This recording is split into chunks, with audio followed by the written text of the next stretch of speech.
बात करते समय यदि किसी को अपना बैग देते हैं तो सामने वाला व्यक्ति बिना कुछ सोचे ही आपका बैग अपने हाथ में ले लेता है।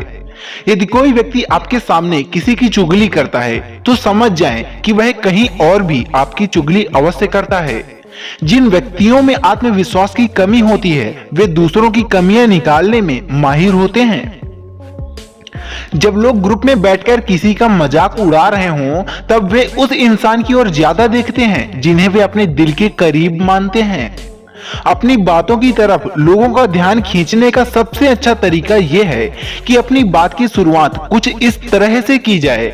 वैसे मैं ये बताना तो नहीं चाहता था, लेकिन कुछ इस प्रकार से अपनी बात को स्टार्ट करें। यदि आप किसी से बात कर रहे हों और वह इंसान अपना सिर नीचे झुकाए आपकी बात सुन रहा हो तो समझ जाएं कि उसे आपकी बातों में कोई रुचि नहीं है। वह तो इसलिए चुपचाप सब सुन रहा है कि कहीं आपको बुरा ना लग जाए। यदि कोई व्यक्ति किसी के बारे में बहुत अधिक बातें करता है, फिर चाहे वो सकारात्मक हो या नकारात्मक, तो इसका मतलब यह है कि वह उस व्यक्ति से अत्यधिक प्रभावित है। आपको ना बोलना भी आना चाहिए। यदि आप हर समय किसी के काम के लिए हाँ कहेंगे तो वह इंसान आपकी इतनी ज्यादा इज्जत नहीं करेगा।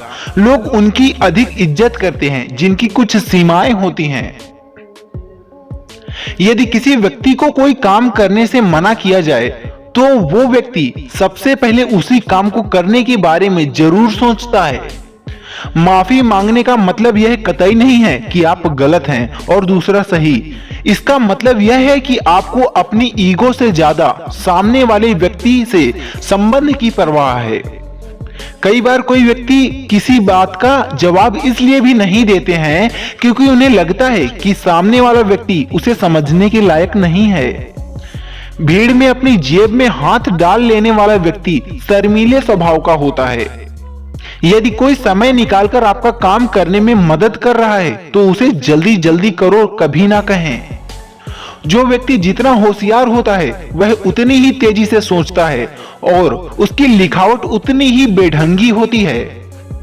जो लोग सबसे अच्छी सलाह देते हैं वे आमतौर पर सबसे ज्यादा समस्याओं से जूझ रहे होते हैं। हर किसी को खुश रखने की कोशिश करने वाले लोग अक्सर अकेलेपन के शिकार होते हैं। किसी के साथ बहुत ज्यादा समय बिताने पर हम उसकी आदतें अपनाने लगते हैं।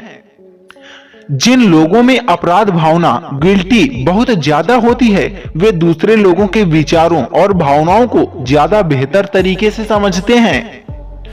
तेज संगीत सुनकर आप शांत, तनाव मुक्त और खुश महसूस करते हैं। गुड मॉर्निंग और गुड नाइट टेक्स्ट मैसेज दिमाग के उस हिस्से को सक्रिय करते हैं जो खुशी के लिए जिम्मेदार होता है। हम जितने खुश रहेंगे उतने ही कम नींद की आवश्यकता होती है। एक सर्वेक्षण के अनुसार पाया गया है कि 82% लोग किसी आकर्षक व्यक्ति के पास जाने में तब अधिक आत्मविश्वास महसूस करते हैं जब उस व्यक्ति के साथ उनका कुत्ता हो। जब कोई उन चीजों के बारे में बोलता है जिनमें वह वास्तव में रुचि रखता है तो लोग उसे अधिक आकर्षक पाते हैं। लंबे समय तक अकेले रहना आपकी सेहत के लिए उतना ही बुरा है जितना एक दिन में 15 सिगरेट पीना। अपने सबसे अच्छे दोस्त से शादी करने से तलाक का जोखिम 70% तक कम हो जाता है, जो उस शादी के जीवन भर चलने की संभावना बढ़ा देता है। बुद्धिमान व्यक्ति औसत व्यक्ति की तुलना में कम दोस्त बनाते हैं। व्यक्ति जितना होशियार होता है वह उतना ही चयनात्मक भी होता है। बेतुकी बातों का व्यंग्यात्मक उत्तर देने वाले व्यक्ति का दिमाग अधिक स्वस्थ होता है। शोध में पाया गया है कि कोई महिला किसी बात को औसतन 47 आवर्स और 15 मिनट तक ही गुप्त रख सकती है। एक अध्ययन के अनुसार अपने बजाय दूसरों पर पैसा खर्च करने से ज्यादा खुशी मिलती है। वैज्ञानिकों के अनुसार मस्तिष्क रिजेक्शन को शारीरिक दर्द जैसा ही महसूस करता है। 2018 के एक मनोविज्ञान के अध्ययन में पाया गया है कि जो करोड़पति अपनी संपत्ति स्वयं अर्जित करते हैं वे उन करोड़पतियों की तुलना में अधिक खुश रहते हैं जिन्हें उनकी संपत्ति विरासत में मिली होती है। एक शोध से पता चला है कि सिर्फ प्लान बी के बारे में सोचने भर से यह संभावना कम हो सकती है कि आप प्लान ए पूरा करेंगे। दोस्तों ऐसी ही साइकोलॉजी फैक्ट्स जानने के लिए हमारे इस चैनल को अवश्य सब्सक्राइब कर लें। मिलते हैं नेक्स्ट वीडियो में। Thanks for watching the video.